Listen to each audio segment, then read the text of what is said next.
Mistress, you must come away to your father. No, by mine honour, but I was bid to come for you. Of a certain knight that swore by his honour they were good pancakes, and swore by his honour the mustard was not.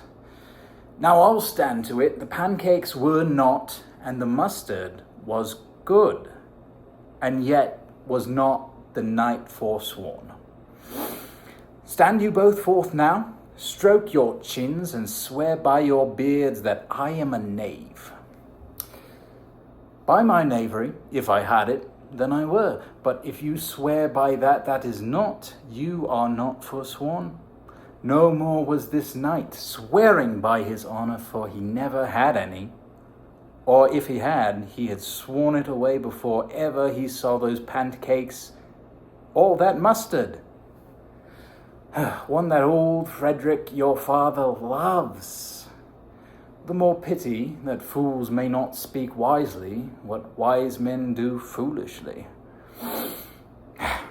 or as the destinies decrees. Nay, if I keep not my rank, but what is the sport, monsieur, that the ladies have lost?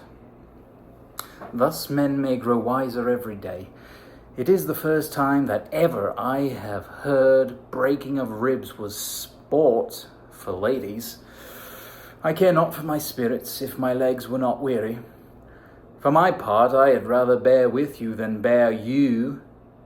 Yet I should bear no cross if I did bear you, for I think you have no money in your purse. Ay, now I am in Arden. The more fool I. When I was at home, I was in a better place. But travellers must be content. And I mine. I remember when I was in love. I broke my sword upon a stone, and bid him take that for coming a night to Jane's smile. And I remember the kissing of her battler, and the cow's dugs that her pretty chapped hands had milked. And I remember the wooing of Peascod instead of her, for whom I took 2 cods, and giving her them again, said with weeping tears, wear these for my sake. We that are true lovers run into strange capers. But as all is mortal in nature, so is all nature and love mortal in folly. Nay, I shall ne'er beware of mine own wit till I break my shins against it. And mine, but it grows something stale with me. Holla, you clown! Your betters, truly, shepherd, in respect of itself, it is a good life. But in respect that it is a shepherd's life, it is not. In respect that it is solitary, I like it very well. But in respect that it is private, it is a very vile life. Now in respect that it is in the fields, it pleases me well. But in respect it is not in the court, it is tedious. As it is a spare life, look you, it fits my humour well. But as there is no more plenty in it, it goes much against my stomach. Hast any philosophy in thee, shepherd? Such a one is a natural philosopher. Wast ever in court, shepherd? Then thou art damned. Truly, thou art damned. Like an ill-roasted egg, all on one side. Why, if thou never wast at court, thou never saw'st good manners. If thou never saw'st good manners, then thy manners must be wicked, and wickedness is sin, and sin is damnation. Thou art in a parlous state, shepherd. Instance briefly, come instance. Why, do not your courtiers' hands sweat? And is not the grease of a mutton as wholesome as the sweat of a man? Shallow, shallow. A better instance, I say, come. Your lips will feel them the sooner. Shallow again. A more sounder instance, come. Most shallow man, thou worm's meat, in respect of a good piece of flesh indeed. Learn of the wise, and perpend. Civet is of a baser birth than tar, the very uncleanly flux of a cat. Mend the instance, shepherd. Wilt thou rest damned? God help thee, shallow man, God make incision of thee. Thou art raw. That is another simple sin in you, to bring the ewes and the rams together and to offer to get your living by the copulation of cattle. To be bawd, to be a bellwether, to be bawd to a bellwether, and to betray a she-lamb of a 12-month to crooked-pated old cuckoldy ram out of all reasonable match. If thou best not damned for this, the devil himself will have no shepherds. I cannot see, else how thou shouldst escape. I'll rhyme you so 8 years together, dinners and suppers and sleeping hours accepted. It is the right butter women's rank to market. For a taste, if a heart do lack a hind, let him seek out Rosalind. Winter garments must be lined, so must slender Rosalind. If the cat will after kind, so be sure will Rosalind. They that reap must sheafen bind, then to cart with Rosalind. Sweetest nut hath sourest rind, such a nut is Rosalind. He that sweetest rose will find, must find love's prick and Rosalind. This is the very false gallop of verses. Why do you infect yourself with them? Truly the tree yields bad fruit. You have said, but whether wisely or no, let the forest judge. Come, shepherd, let us make an honourable retreat, though not with bag and baggage, yet with scrip and scrippage. Come apace, good Audrey, I will fetch up your goats, Audrey. And how, Audrey? Am I the man yet? Doth my simple feature content you? I am here with thee and thy goats as the most capricious poet, honest Ovid, was among the Goths. When a man's verses could not be understood, nor a man's good wit seconded, with the forward child understanding, it strikes a man more dead than a great reckoning in a little room. Truly, I would the gods had made thee poetical. No, truly, for the truest poet is the most feigning. And lovers are given to poetry, and what they swear in poetry may be said as lovers they do feign. I do truly, for thou swearest to me thou art honest. Now, if thou wert a poet, I might have some hope thou didst feign. No, truly, unless thou wert hard-favoured, for honesty coupled to beauty is to have honey a sauce to sugar. Truly, and to cast away honesty upon a foul slut were to put good meat into an unclean dish. Well, praised be the gods for thy foulness. Sluttishness may come hereafter, but be it as it may, I will marry thee. And to that end I have been with Sir Oliver Martex, the vicar of the next village, who hath promised to meet me in this place of the forest, and to couple us. Amen. A man may, if he were of a fearful heart, stagger in this attempt, for here we have no temple but the wood, no assembly but horn beasts. But what thou? Courage. As horns are odious, they are necessary.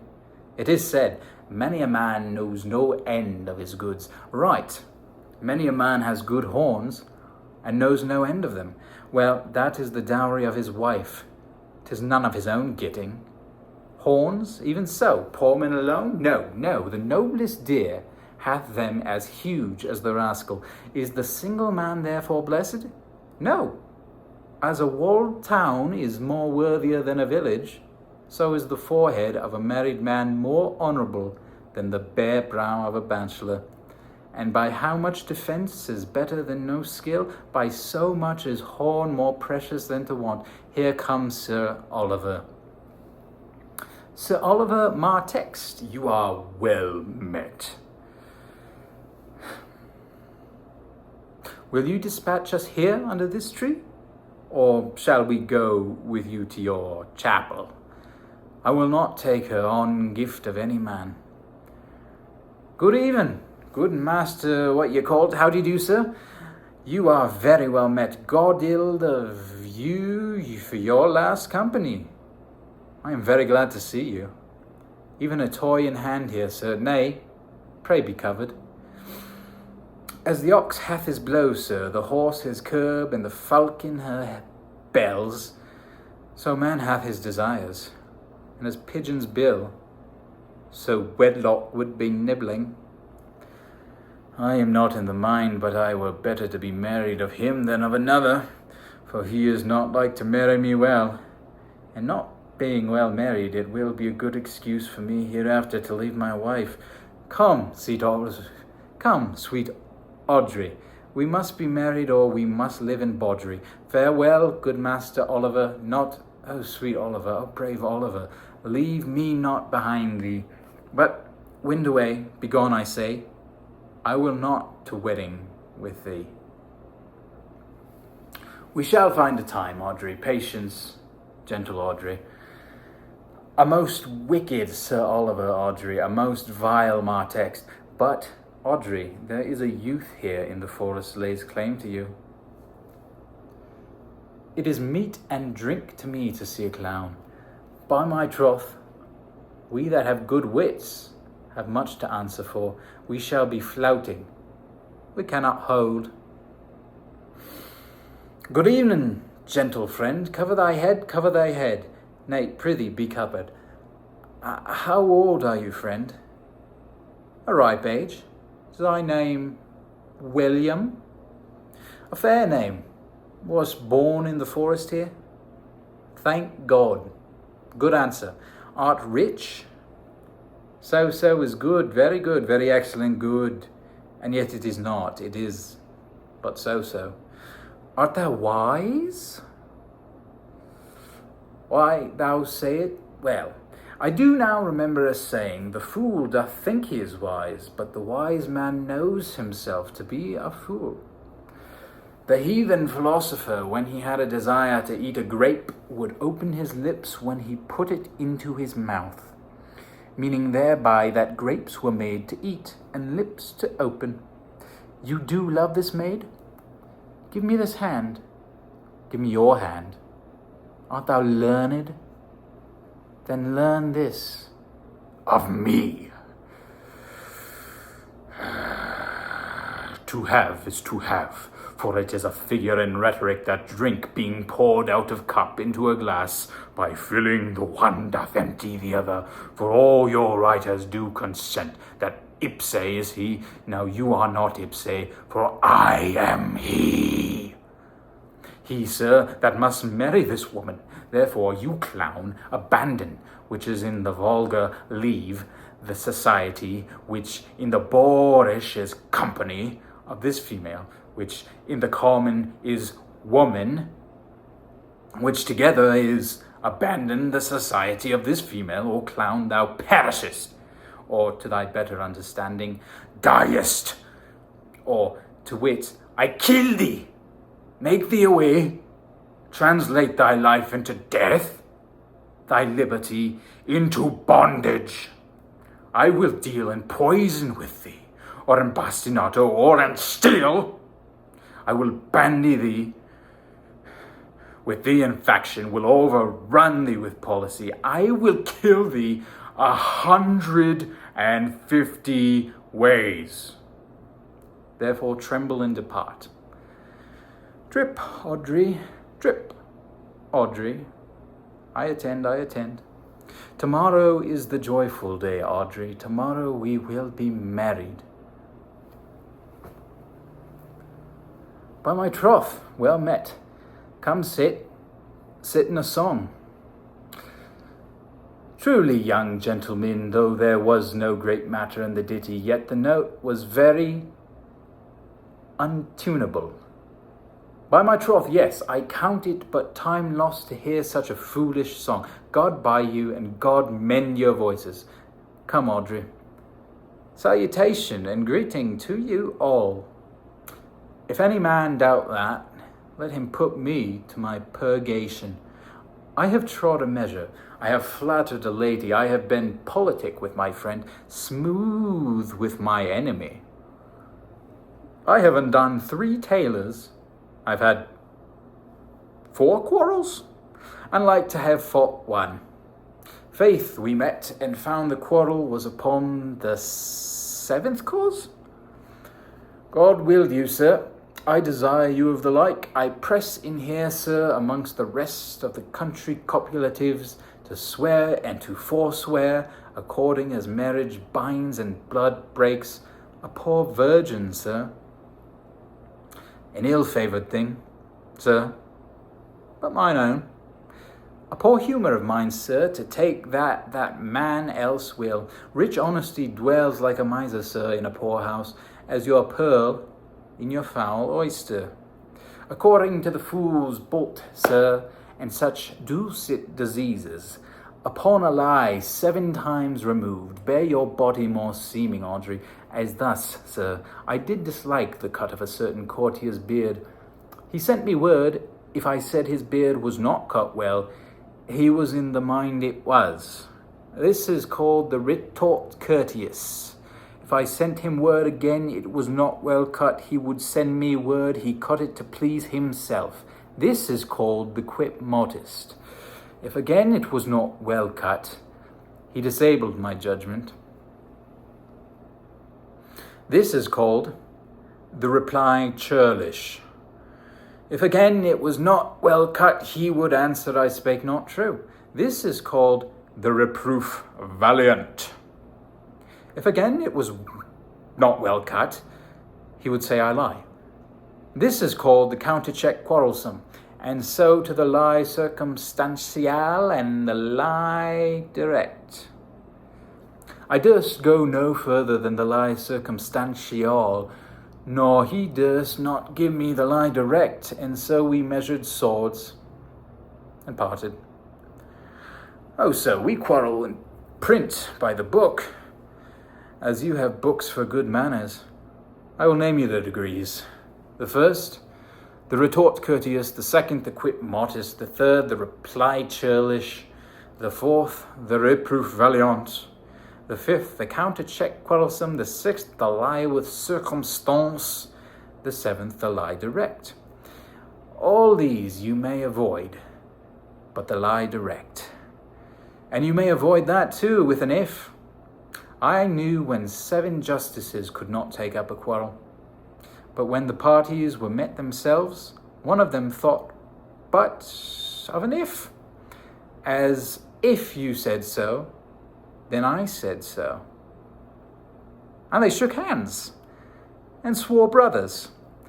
Your if is the only peacemaker. Much virtue in if. That was the part of Touchstone, or TOUCHSTONE, in the play As You Like It by William Shakespeare, read by Monsieur Reed. And c'est moi.